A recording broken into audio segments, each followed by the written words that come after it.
Gyebaleko mwenna gye muwangalira kansubire muli bulungi buli munnayuganda yenna ndaba olunaku lw'olwaleero mbaleetedde ensi eya Austria, not Australia, Austria eddiridde Germany ne Austria bonna boogera lu Germany by the way. Ate ekizibu kyakubaawula mujjukira omusajja gwe bayita Hitler yali mu Germany, yali mu Austria. So Austria yalina amatwale manene nnyo era Germany yo gy'olaba yali Austria. So batypical Abagermany bali mu Austria by the way. So oba ng'oyagala osobola osomako ku history entonotono naye just mbadde njagala kubawaako ka hit akatono. Bano abantu aba Austria balungi nnyo though ate basosolamu okitegeera naye ate bantu bayivu okitegeera nti omuntu omuyivu mwangu ne waba asosola alina engeri wakola ki watakulaga ate they are not proud like tebe olaba Abaganda bwe tweragamu oba kitegedde kati bano abantu ate munne bo tebeeraga. So njagala nkutwale ku gundi wane ku gundi ya Austria internship oba internship like okusoma ngenda kulaga step by step naye mbadde njagala owachinge video until the end. Austria bane bannayuganda mbadde nsaba tuyige okozesa opportunity tutuuke gye tulaga. Olaba Abanigeria bakozesa opportunities ne batuuka gye balaga wakitegedde. Ffe waliwo ebintu ebimu twagala bintu biri direct kubanga ewaka batu spoon feeding.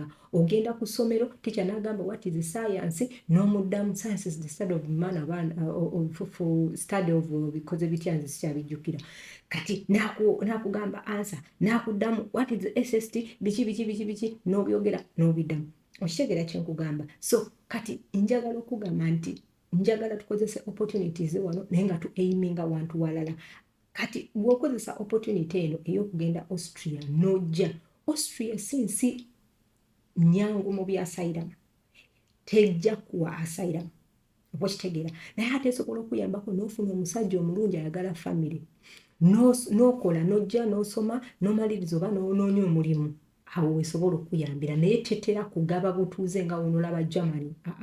Yo nzibu it is actually very strict naddala kufa abaddugavu okitegeera kati nkuwadde ebirungi byayo n'ebibi byayo kati naye w'ojja osobola ogikozesa n'ofuna travel history osobola ogikozesa n'ojja n'osoma then from there osobola okunoonya omusajja oba omukazi n'akuwasa then n'ofuna empapula bwentyo muntu ng'omwagala kubanga abantu bayo balungi nnyo abasajja balungi nnyo abakazi balungi nnyo. So let's go.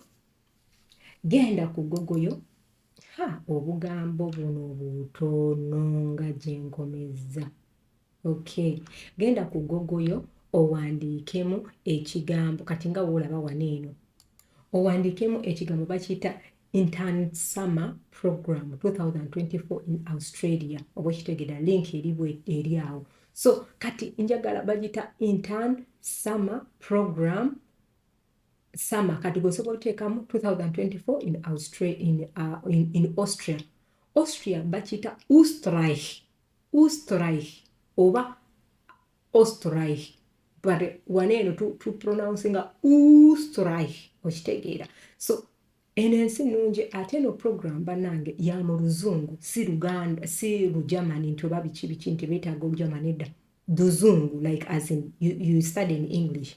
Kati ngenda kulagako ebirungi ebiri mu eno program nze kankulage kati wano bagamba bachelors and masters student can apply for the ISTernship program. The student who are interested in basic research in the field of biology, computer science, data science, and scientific computing, mathematics, physics, neuroscience, chemistry, and materials.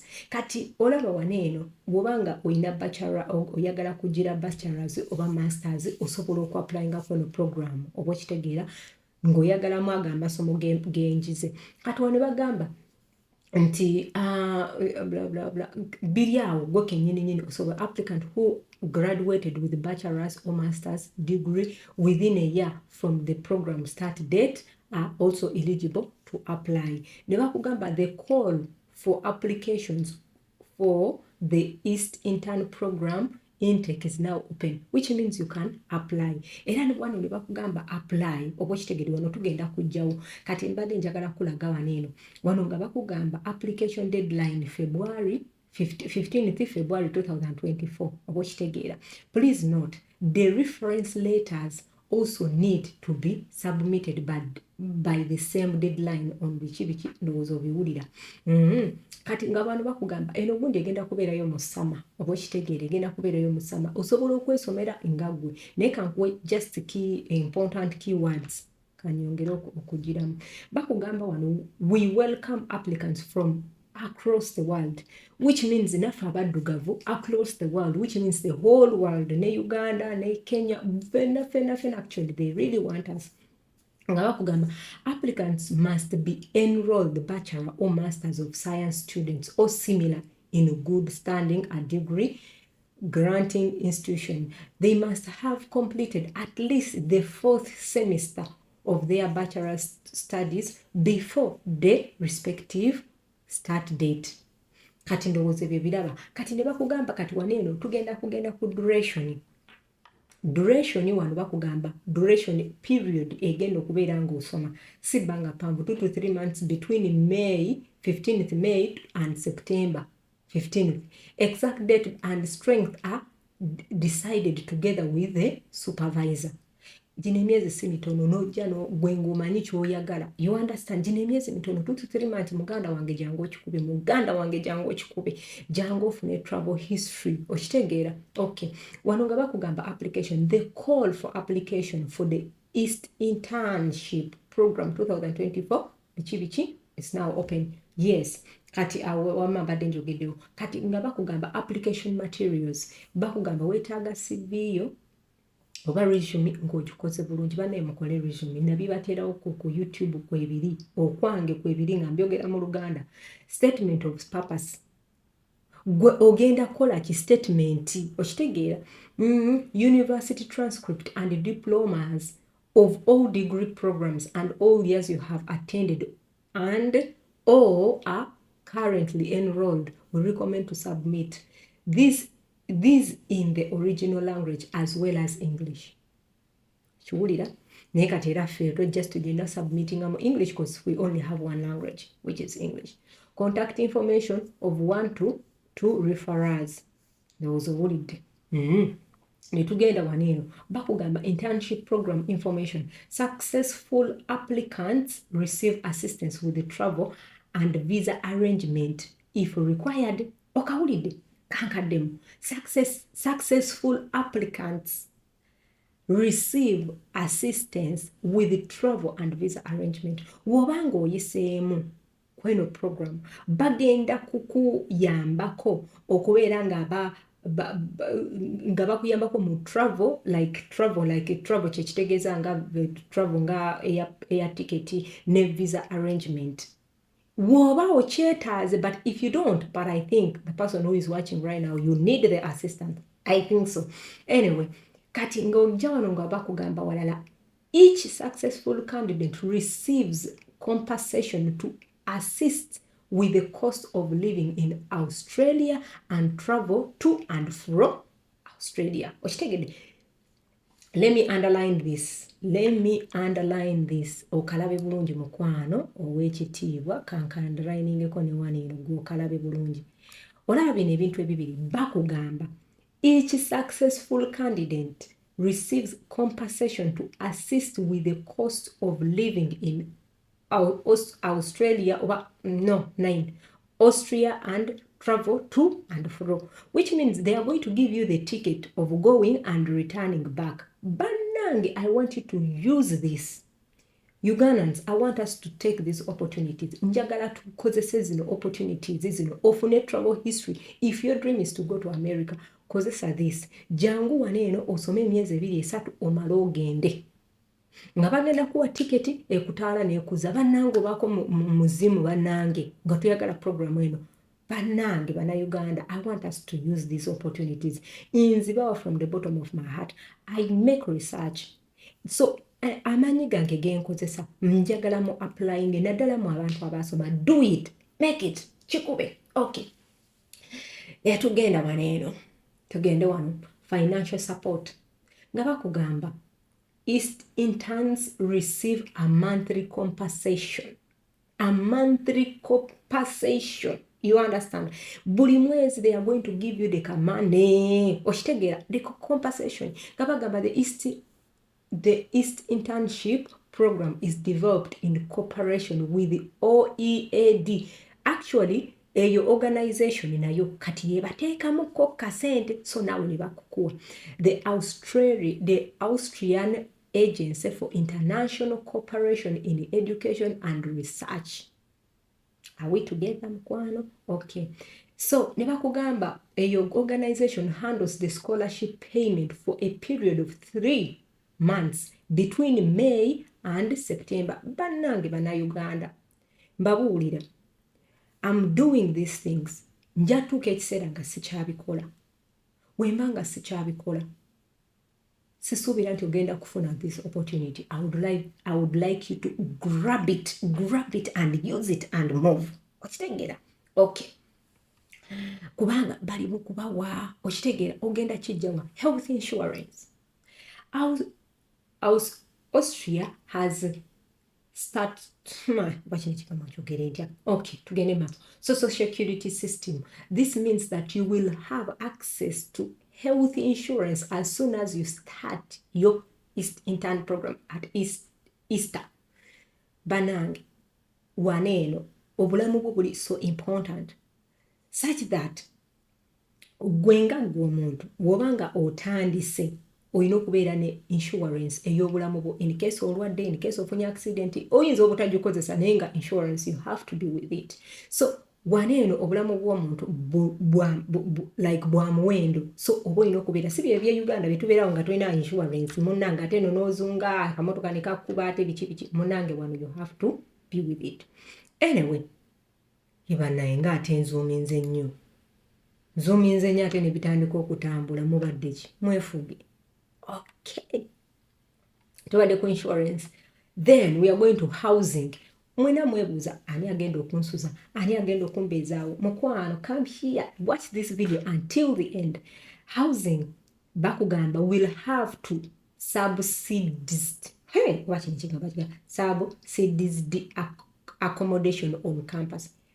In the IST-owned and operated apartments or accommodation in this operated student resides in Vienna. Ndowooza okiraba ne weesebe explaining ebyo bitegeera. Oluzungu lwange ndu making sure nti nkozesa lutonotono sagala dujajamya such that otegeera buli kimu kyongamba. This is a great way to connect with the student community outside of lab and classrooms. Kitegeera. Ndowooza olaba ekintu kye nabadde mbagamba kati awo ogenda kulaba.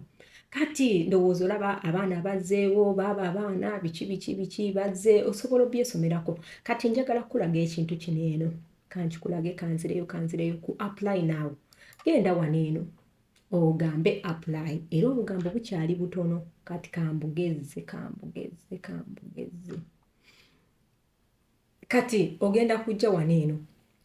Gwe to applying nga kotokola ki kati gwe kenyini oyina okuregisteringa.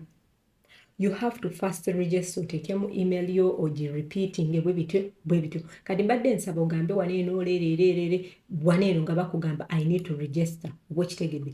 If you are to register, clicking out I need to register. Wano bakugamba to register, please enter your official first name, your official last name, a valid email and a password.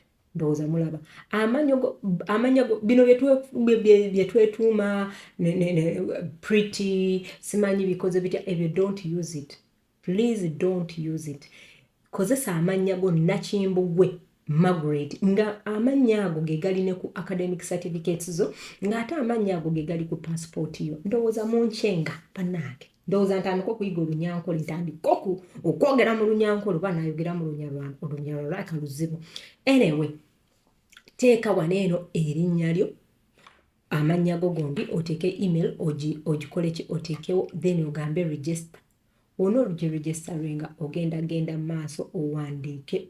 Saagala kufuula eno video ebiri mpanvu kubanga muyinza obutagimalaayo. naye omuntu yenna kanzireyo mbagambe omuntu yenna munnayuganda ayagala enkyukakyuka ayagala abantu babeera obulungi nze kino ekintu nkikola because I love it. You don't pay anything to me but I really love it.